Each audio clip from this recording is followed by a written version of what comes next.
अस्सलामुअलैकुम, नमस्ते, हाय, खुश आमदीद। कैसे हैं आप लोग? स्वागत है आप सबका हमारी इस यूट्यूब चैनल उर्दू उस्ताद पर। तो दोस्तों, मैं हूं तनवीर खान और आप देख रहे हैं हमारा चैनल उर्दू उस्ताद। तो अब तक आप लोग हमें पहचाने गए होंगे, मैं हूं तनवीर खान, उर्दू उस्ताद का ओनर। तो मैं यहाँ पर इस प्लेटफॉर्म पर उर्दू पढ़ाता हूँ। तो अभी तक मैंने 11 वीडियो अपलोड कर चुके हैं, जिसमें मैंने 11 पार्ट बनाए हैं, जिसमें अलग अलग चीज़ें सीखने को मिली हैं। बिल्कुल बेसिक लेवल से मैंने स्टार्ट किया है और अभी तक मैं काफ़ी ज़्यादा पढ़ा चुका हूँ। तो पिछली वीडियो में मैंने बताया था कि 3 हरूफ को मिला करके कैसे लिखें और किस तरीके से समझें। ठीक है, मैंने ये बात बताई थी और ये भी बताया था कि 2 हरूफ भी बता चुका हूँ, 3 हरूफ भी बता चुका हूँ और आपको मैंने उर्दू के हरूफ जो है पहचानना भी सिखा ही दिया है। उर्दू के हरूफ पहचानना सिखा दिया है और बोलना किस तरीके से ये भी मैंने आपको सिखा दिया है। 2 हरूफ भी सिखा दिए हैं और 3 हरूफ भी सिखा दिए हैं। इसका मतलब ये है 50% उर्दू आपको लिखनी आ ही गई होगी। 50% उर्दू लिखनी आपको आ गई होगी अगर आप हमारा चैनल शुरू से देख रहे हैं। तो मैंने आपको पहले भी बताया था कि इस YouTube चैनल पर मैं उर्दू कंप्लीट होते ही अलग अलग चीज़ मैं आपके लिए लेकर आऊँगा। इस पर ये समझ लीजिए चैनल में बहुत आगे तक ले जाना चाहता हूँ। इसमें मैं बहुत अलग अलग चीज़ पढ़ाऊँगा। उर्दू के बाद उर्दू से ही संबंधित मैं अलग चीज़ इस पर शुरू करूँगा। इंग्लिश ट्रांसलेशन में, जैसे कलिमा का इंग्लिश ट्रांसलेशन, कुरान का इंग्लिश ट्रांसलेशन और बहुत सारी चीज़ मैं इस पर लेकर आऊँगा। ठीक है, तो चलिए आज की वीडियो शुरू करते हैं। तो आज मैं आपको यहाँ पर पढ़ाऊँगा कि हमें 4 हरूफ को मिला करके किस तरीके से लिखना है। 4 हरूफ मिलाने के बाद हम एक वर्ड लिखेंगे, जैसे सपोज दैट तुम कहाँ रहते हो, तुम कहाँ जाते हो। ये सब लिखने से क्या होगा, ये सब छोटे छोटे सेंटेंसेस है, तो उससे क्या होगा आपको समझ में आने लगेगा कि किस तरीके से समझ करके लिखा जाता है। ये चीज़ मैं आपको सिखा दूँगा।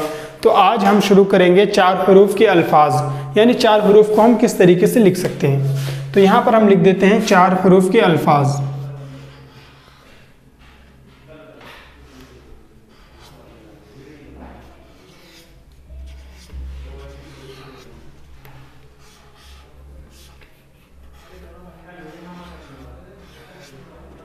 जब भी मैं कुछ लिखा करूँ तो आप लोग ध्यान से देखा करो कि मैं किस तरीके से लिख रहा हूँ, किस वर्ड को किस तरीके से बना रहा हूँ। इससे बहुत फ़र्क पड़ता है। ठीक है, अल्फाज,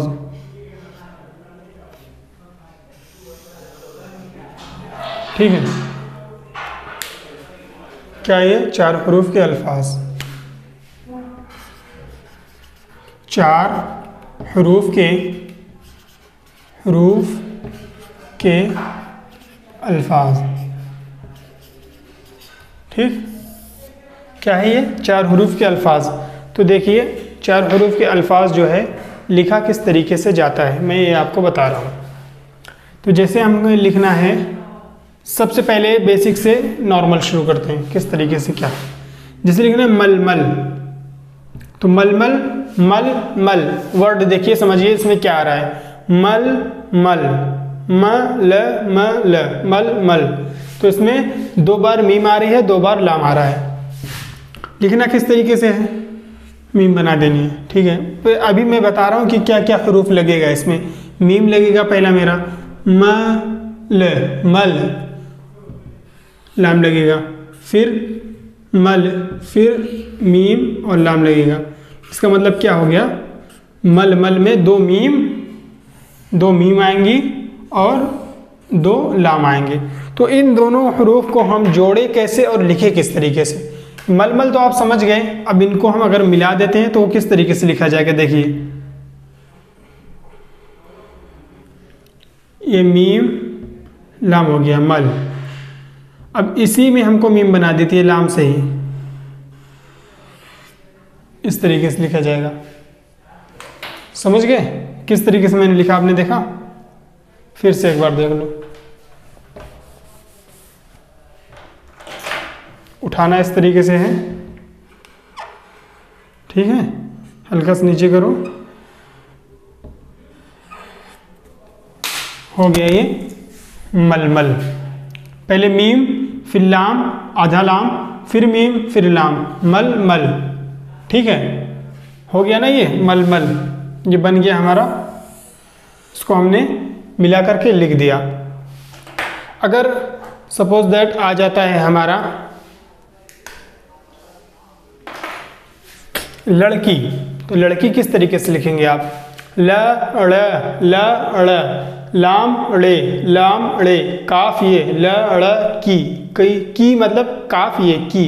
मैंने आपको पढ़ाया था ई बी पी ती, अलिफ ज़ेर ई, बे ज़ेर बी, पे ज़ेर पी, ते ज़ेर ती, टे ज़ेर टी, से ज़ेर सी, जीम ज़ेर जी, हे ज़ेर ही, खे ज़ेर ही, ये मैंने आपको पढ़ाया था। तो उसी तरीके से ये सब जितनी बातें मैंने आपको पढ़ाई है वो सब इसी से संबंधित है, क्योंकि जब तक आप बेसिक नहीं क्लियर करोगे आगे का आपको समझ में नहीं आएगा सही तरीके से। तो देखिए लड़की किस तरीके से लिखा जाएगा? ल ड़, पहले समझिए हरूफ उसमें आ क्या रहा है। ल पहले लाम आ रहा है, फिर ड़े, ड़े क्या है? रे के बाद जो आता है ड़े, वही वाला ड़े। लड़। अब की किस तरीके से लिखा जाएगा? की यानी काफ प्लस ये, कौन सी ये? छोटी ये, लड़ की। अगर इन दोनों हरूफ को हम मिलाएं तो किस तरीके से लिखा जाएगा? देखिए पहले हम लाम को मिलाएंगे ड़े से, किससे मिलाएंगे? ड़े से। तो ये देखिए हम यहाँ पर लाम बना दिए शुरू का, फिर इसी के साथ हम ड़े को जोड़ देंगे, इसी में जुड़ गया लड़। मैंने आपको बताया था दाल डाल रे ड़े जे सीन रे ड़े जे तक जो हरूफ लास्ट में आएगा यानी आखिर में अंतिम में, तो उसके साथ हम दूसरे हरूफ को नहीं मिला सकते हैं। ठीक है, तो देखिए लड़। अब की किस तरीके से लिखना है? ये की बन गया। किस तरीके से बनाया ध्यान दिया आपने? फिर से एक बार देखिए, चलो आगे ही लिख देते हैं। लाम ड़े लड़ काफ ये की, लड़ की। देखो किस तरीके से बनाया, समझ में आया? अगर इसी तरीके से हमारा आ जाए यहाँ पर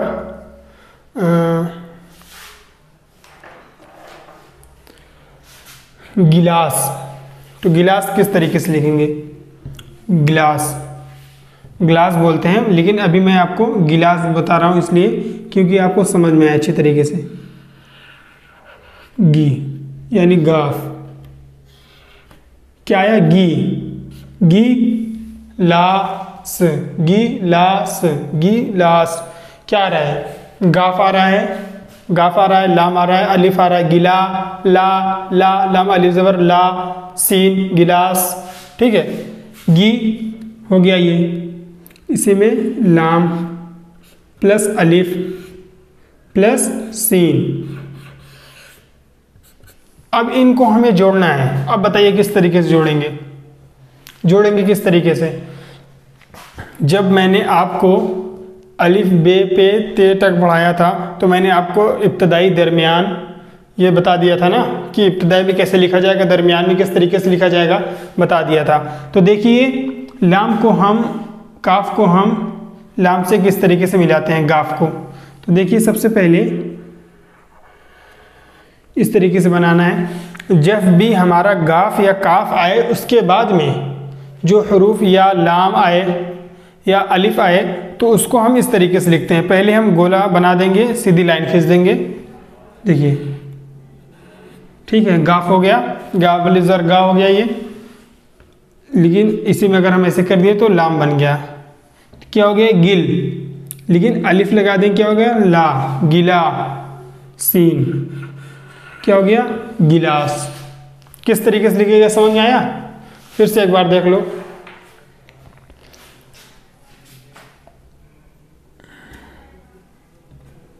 देखो गाफ बना दिए, ठीक है, लाम अलिफ गिला सीन गिलास। किस तरीके से बना आपने देखा? गिलास। तो इस तरीके से हम हरूफ को मिलाते हैं। ये 4 वाला हरूफ है, 3 वाला मैंने आपको पढ़ाया था। ठीक है, आइए और देखते हैं आगे।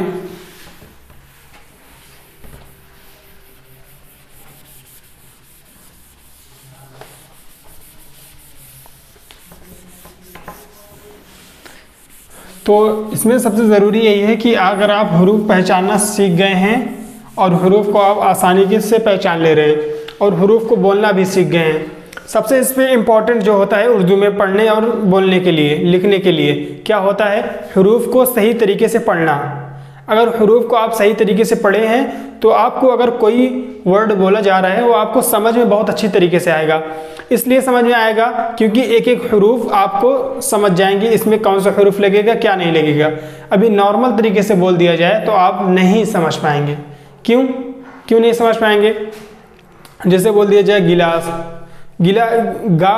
गा ये भी गा तो गैन से भी शुरू होता है और गाफ से शुरू होता है, लेकिन दोनों में फ़र्क क्या है? गाफ जो होती है हमारी वो नॉर्मल तरीके से बोली जाती है और गैन जो होती है वो गैन यानी मोटी करके बोली जाती है। गैन गाफ दोनों में यही फ़र्क होता है। गैन जब भी रहेगी वो मोटी करके बोली जाएगी, गाफ जब भी रहेगा वो नॉर्मल तरीके से बोला जाएगा।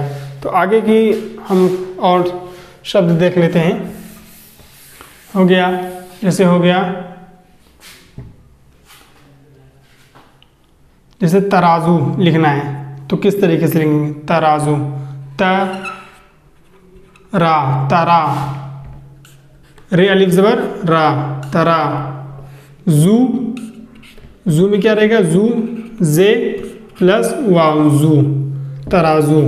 ठीक है, तो यहाँ पर ये 5 वाला हो गया, कोई दिक्कत नहीं है। 4 5 इतना तो आप समझ ही लेंगे।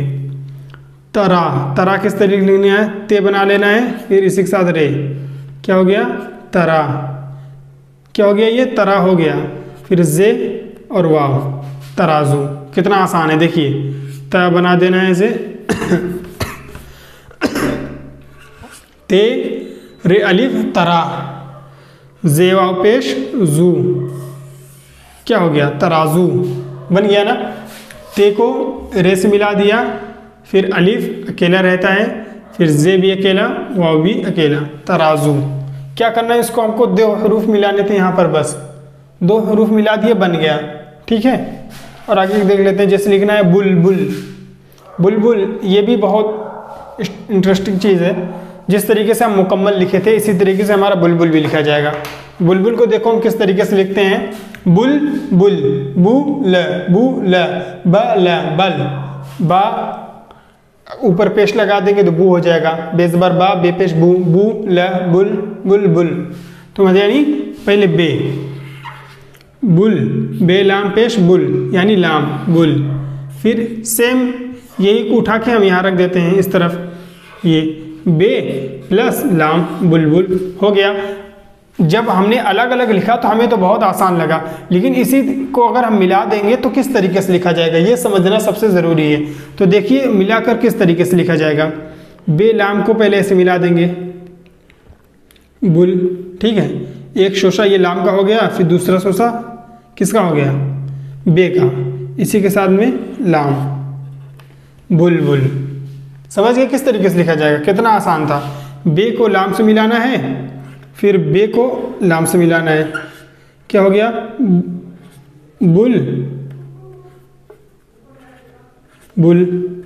बुलबुल। कितना आसानी के साथ लिखा गया। बस क्या था इसमें समझना ज़रूरी है, बस समझ लीजिए उर्दू के वर्ड को किस तरीके से लिखा जा रहा है। बस जैसे लिखना है आपको पतला, तो पतला किस तरीके से लिखेंगे? पतला, मैंने आपको फिर मैं बता दे रहा हूँ, आपको पहले हरूफ को पकड़ना है। हरूफ इसमें आ क्या रहा है? प त ला, लाम अलिफ ला, प त, पे ते पत, पे ते पत, लाम अलिफ ला, पतला। इसी तरीके से बना के लिखो। प यानी पे, त यानी ते, ला यानी लाम अलिफ यानी लाम अलिफ, पतला। तो किस तरीके से लिखेंगे? मिलाकर इसको हम पे को ते से मिलाएंगे तो किस तरीके से लिखा जाएगा? प त, इसी में लाम को जोड़ देंगे, पतला। बहुत ही आसान है। बस इसमें क्या है, पूरा इसको मिलाकर लिखना है। बस देखो देखो प बना लेना है पहले, प त ला, पे हो गया, ते हो गया, ला हो गया, पतला। कितना आसान है। कितना आसान है, देखिए पे ते ला, पतला। आसान है कि नहीं? बहुत ही आसान है। बस समझना क्या है, हमें समझना है बस किस तरीके से लिखा जाएगा। अगर आप समझ गए तो उर्दू आपके लिए बहुत ही आसान हो जाएगा, पतला। और इस तरीके से बता रहे हैं आपको तो समझ में आना ही चाहिए। इसमें क्या क्या मिलाया गया, ये इससे मिलाया गया, ये इससे, इसमें चारों मिलाए गए हैं। इसमें सिर्फ 2 हरूफ मिलाए गए थे, इसमें चारों मिलाकर हमने लिखा है। और ये वाले में सिर्फ 2 मिलाए थे, इसमें भी। कहीं पर भी कुछ ऐसे वर्ड होते हैं जिसमें सारे वर्ड को मिला सकते हैं, कुछ वर्ड ऐसे होते हैं जिनका अलग होना ज़रूरी होता है। यानी जैसे रे है, रे को तो हम किसी के साथ मिला नहीं सकते। रे के साथ में आप लास्ट में अलिफ थोड़ी नहीं लगा सकते, अलग से लगाएंगे ना, तो इसमें मिलाकर नहीं लगा सकते। तो नेक्स्ट वाला देख लेते हैं। जैसे हमें लिखनी है दुनिया, दू दू यानी दाल पेश, दू नी, नून से नी, या अलिज़ोर या, दू नी या, दू नी या, दा ना या, मतलब दाल नून ये अलिफ, दू नी या, यानी पहले दाल, फिर नून, फिर ये, फिर अलिफ। कुछ नहीं है, दुनिया। दुनिया में किस तरीके से लिखेंगे, देखिए पहले दाल बना देंगे, यानी दाल अकेला लिखा जाएगा। फिर निया, निया, निया मतलब मिला दिया जाएगा, नी या, नी या। किस तरीके से, देखो दाल पेश दू, नून या ज़बर, नून ज़बरना, दू नून से नी, दूनी, दूनी या लिज़र या, दूनी या। किस तरीके से मिलाया गया सबको। अगर इसी तरीके से त रे अली ज़बर रा, तरा, जेवा पेश जू, तराजू। नहीं समझ में आ रहा है अभी आप ज़बर ज़ेर पेश लगा के लिख सकते हो, तराजू। इस तरीके से कोई मुश्किल नहीं है, बस ये तो मैं आपको सीखने के लिए बता रहा हूँ ताकि आपको सीखना आसान हो जाए, ठीक है। इसलिए लिखना है शलगम। तो शलगम किस तरीके से लिखेंगे ये भी देख लेते हैं। देखिए ये वर्ड लिखाने का मकसद यही है कि आपकी प्रैक्टिस हो जाएगी और आप समझ जाएंगे कि किस तरीके से लिखा जा रहा है। इसीलिए कुछ वर्ड मैं ऐसा बता रहा हूँ जो कि पूरा मिला हुआ है, कुछ ऐसा बता रहा हूँ जो थोड़ा सा मिला है, कुछ ऐसे बता रहा हूँ जो अलग अलग भी है। बस बताने का मकसद यही है कि आप लोग समझ जाएं सही तरीके से कि किस तरीके से मिलाकर और किस तरीके से अलग अलग लिखा जाता है, कौन से हरूफ किसके साथ मिलाए जाते हैं, कौन से नहीं मिलाए जाते हैं। अगर आप वीडियो को ध्यान से देखेंगे, मन लगाकर देखेंगे, तो इसी में आपको कितने वर्ड समझ में आ जाएंगे कि किन हरूफ को किसके साथ किस तरीके से मिलाना है। जितने वर्ड होते हैं उससे ज़्यादा तो मिला नहीं सकते, जितने वर्ड है उतने ही मिलाएंगे। तो देखिए जैसे लिखना है शलगम, शल, सलगम नहीं होता, शलगम होता है। शीन बड़े हिंदी में भी देखे होंगे, सीटी वाले सा से होता है ना शलगम, तो इसमें भी शीन से होगा, यानी बड़ी शीन से, यानी बड़ी शीन, यानी बड़ी शीन लिख दिए, श ल प्लस लाम, शल, लाम से मिलाया जाएगा शीन को, सल। फिर गैन, गैन लिख देंगे प्लस मीम। अब इन दोनों को हम मिला देंगे, शलगम।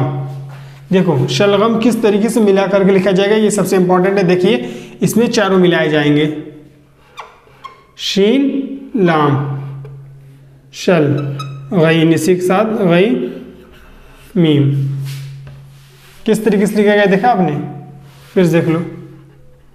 नहीं समझ आ रहा है, शीन लाम ज़बर शल, गैन मीम ज़बर गम, शलगम हो गया ना। देखिए शीन को बनाना है, 3 का शीन से हो गया, इसी के साथ लाम को मिला दो, इसी लाम बना दिया, इसी के साथ गैन मिला दो, फिर नीचे मीम, शल गम। फिर से एक और देख लो, आसान है बहुत, बस समझना है,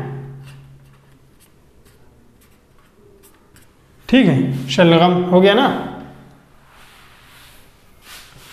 आगे देखो जैसे लिखना है जनाब, तो जनाब किस तरीके से लिखेंगे। जनाब एक बार डायरेक्टली लिख के दिखाओ, इसको छोड़ो, ये तो मिला दिया गया, इतना तो आप समझ गए। अब जनाब डायरेक्टली लिखना है जनाब, ज यानी जीम, ज ना, नून को इसे मिला दो, जना ब, जनाब हो गया ना। जनाब, जीम ज़बर ज, नून अल ज़बर ना, जना बेसाकिन, जनाब हो गया जनाब। अब इसी तरीके से कोई और वर्ड लिखना है, जैसे लिखना है टीका। टीका किस तरीके लिखेंगे? टी, टेजेर टी, टेजेर टी, काफ अली ज़बर का, टीका हो गया ना। टेजेर टी, काफ अली ज़बर का, टीका। मतलब समझिए कि किस तरीके से कौन हरूफ को मिलाया जा रहा है, बस कुछ नहीं करना है, सिर्फ समझना है। लड़का, लड़का, लड़का, अभी लड़की देखे थे, लड़का देखो किस तरीके से, लड़, लाम ड़े, रे ड़े, लड़, लड़, लड़, लाम ड़े, लड़, काफ अलिफ ज़बर का, लड़ का, लाम ड़े ज़बर लड़, काफ अलिफ ज़बर का, लड़ का। कितना आसान है, कुछ मुश्किल लग रहा है? मुश्किल है ही नहीं तो लगेगा कहाँ से। बहुत ही आसान है, सिर्फ वर्ड को देख लीजिए, अच्छे से समझ लीजिए, बस उर्दू आपको आ जाएगी, कोई मुश्किल नहीं है। जैसे एक्स्ट्रा कोई और हरूफ आ गया इसमें, जैसे 1 2 3 4 है। अब जैसे आ गया आपका हरूफ, हरूफ में कितने वर्ड हैं देखिए, हरूफ में ये देखिए, ये हरूफ लिखा है, हरूफ हु रू, यानी ये हे रू, रे वापेश रू, रू, हु रू, रे वापेश रू, फे साकिन, हरूफ किस तरीके हैं? हे रे पेश हे पेश हु, रेवा पेश रू, हरू, फे साकिन, हरूफ। समझ रहे हैं? इसी तरीके से लिखा जाएगा। जैसे लिखना है यहाँ पर अल्फाज, तो अल्फाज किस तरीके से लिखेंगे?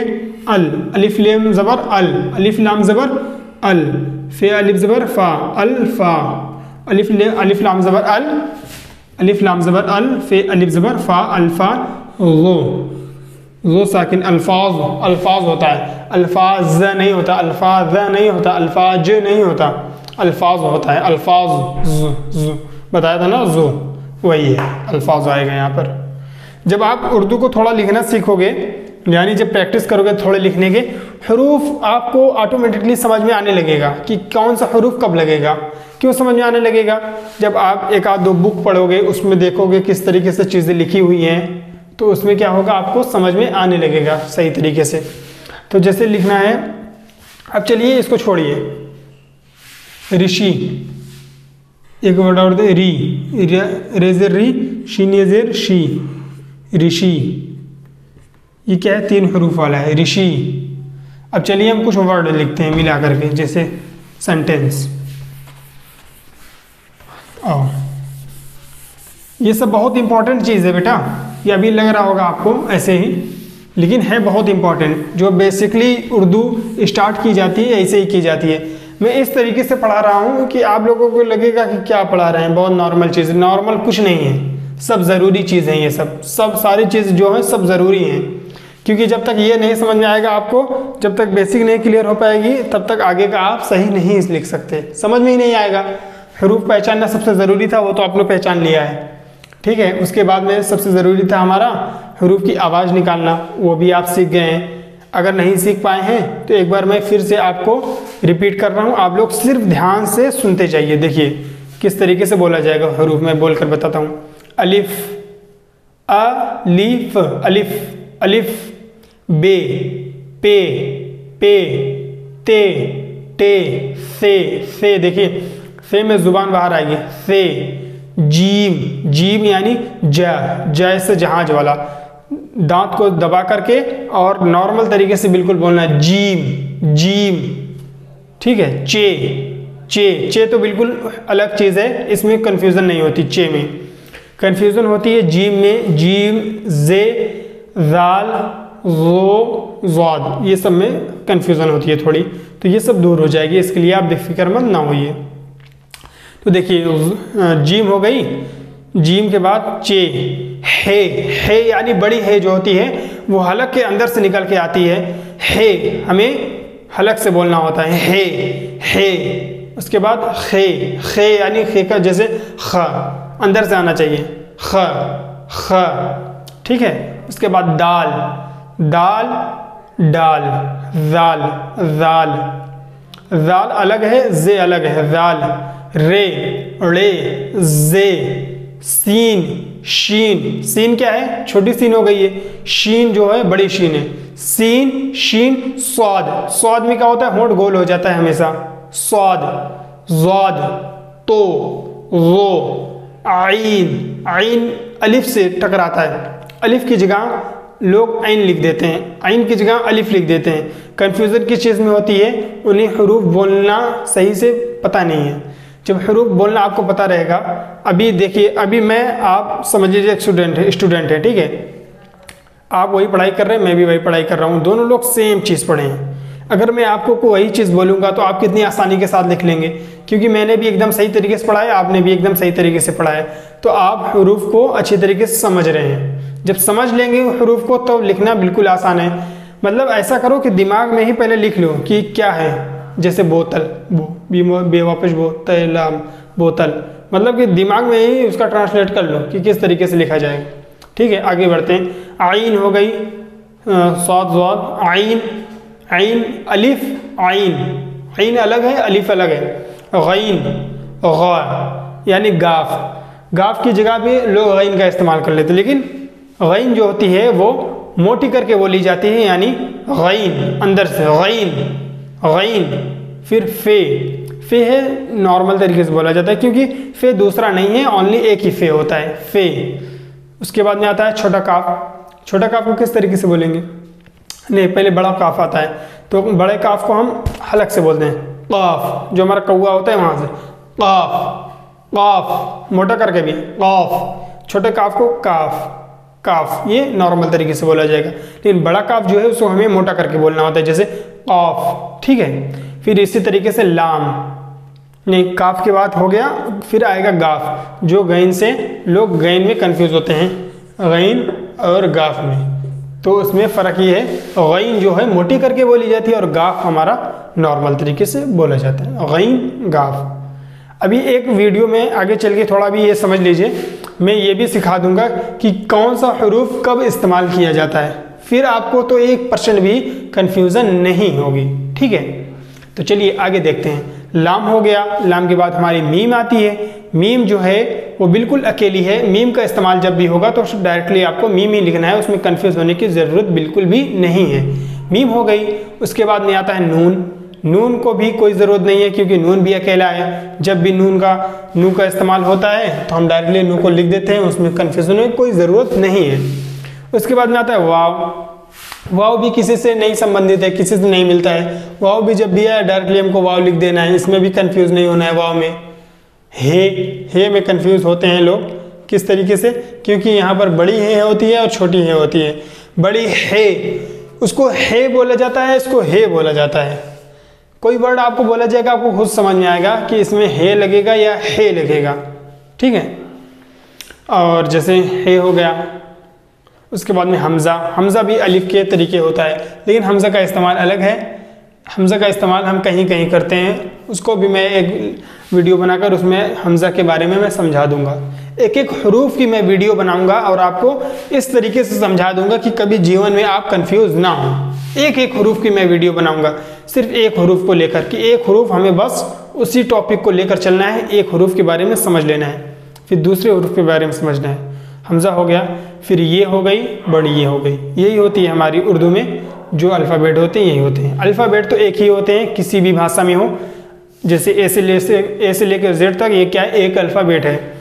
आ से लेकर ज्ञा तक ये क्या है, एक अल्फ़ाबेट है। अलिफ से लेकर ये तक ये क्या है, अल्फ़ाबेट है। इसमें अक्षर कितने होता है ये डिपेंड करता है। ठीक है, वर्ड कितने होते हैं इसमें, ये होता है। अल्फ़ाबेट जो होते हैं हिंदी में, इंग्लिश में, उर्दू में एक ही अल्फ़ाबेट होते हैं। ठीक है, तो ये आप समझ गए। अब चलिए हम देखते हैं, जैसे हमें कोई सेंटेंस लिखना है, जैसे किसी को गाली मत दो। पहले यहाँ पर हिंदी लिख लेते हैं, उसके बाद किसी को गाली मत दो। ठीक है, अब मैंने आपको ये टास्क दे दिया कि अब इसको हमें उर्दू में लिख कर दिखाओ, यही सेम चीज़, किसी को गाली मत दो। अब आपको क्या करना है, किस तरीके से लिखना है, चलिए समझते हैं। किसी, की सी, सीनियर जेर सी, काफ जेर की सी, किसी, यानी काफ, सीनियर जेर सी, किसी, हो गया ना किसी। को, काफ वापेश को, किसी को, ठीक है। गाली, गाफ अलिफ ज़बर गा, गा, गाफ अलिफ ज़बर गा, लाम या ज़ेर ली, गाली, किसी को गाली। मत, मत, मीम ते, एकदम आसान है। मत दो, दाल वा पेश दो, हो गया। किसी को गाली मत दो, कितना आसान है। मुश्किल ज़रा सा भी मुश्किल लगाओ तो हमें बता दो, ज़रा 1% भी। किसी को गाली मत दो, यही तो लिखा है ना। बस यही आपको जिस तरीके से आप उर्दू में लिख देते हैं, हिंदी में लिख देते हैं, इंग्लिश में लिख देते हैं, उसी तरीके से उर्दू में भी लिख देना है। बहुत ही आसान है, सिर्फ लगता है मुश्किल। बस देखो, एक एक जब कोई बड़ा वर्ड आए, सेंटेंस कोई हो जाए, तो उसमें हमें क्या करना होता है, उसको अलग अलग भागों में बांट दो। जैसे किसी को गाली मत दो, पूरा भूल जाओ, किसी के बारे में सोचो। बस किसी कैसे तरीके से लिखा जाएगा, किसी लिख दो, सिर्फ को के बारे में सोचिए कि को किस तरीके से लिखा जाएगा। फिर गाली, फिर मत, फिर दो, ठीक है। जैसे बोल देते हैं, चलो, झूठ मत बोलो, झूठ मत बोलो। अब इसको हम उर्दू में किस तरीके से लिखेंगे। झूठ, झूठ देखिए, झा, मैंने आपको बताया था जा होता है लेकिन झा नहीं होता। तो झा किस कंडीशन में होता है, एक हरूफ को हम दूसरे हरूफ से मिलाते हैं, बताया था ना, दो हरूफ जोड़ने पड़ते हैं तभी उनका सही तलफ़ुज़ बन पाता है। यानी जीम को हम हे से मिलाएंगे, झा, तब जीम हे मिलके क्या बनेगा, झा। ये इस तरीके से, जीम हे, झा। अब इसी में वाव मिला दे, क्या हो गया, झू। इसी में वाव मिला दी, क्या हो गया, झू। और टे आपको पता ही है, टे लिख दो बस। झूठ, मत आपको पता ही है, अभी मैंने बताया था, मीम ते मत। बोलो, बो, बेवाव पेश बो, लामो पेश लो। झूठ मत बोलो, देखिए कितना आसान है। जैसे अभी इसी को अगर आप लिखेंगे इंग्लिश में, तो इंग्लिश में भी आपको लिखना पड़ेगा, क्योंकि झा नहीं होता, उसमें जे होता है। तो जे एच डबल ओ, झू टे, झूठ एमेथी मत बोलो। ये इसी तरीके से लिखा जाएगा ना,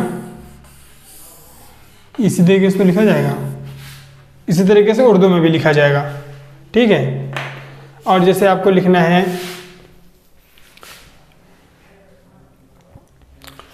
किसी को मत सताओ, क्या, किसी को मत सताओ, तो वो किस तरीके से लिखा जाएगा, देखो, किसी, अब डायरेक्ट समझो, किसी आप बता दिया है, किसी को मत, ये तो आप समझ गए हैं, किसी को मत सताओ। देखो, सताओ, सता, सता, सताओ, सताओ, सताओ,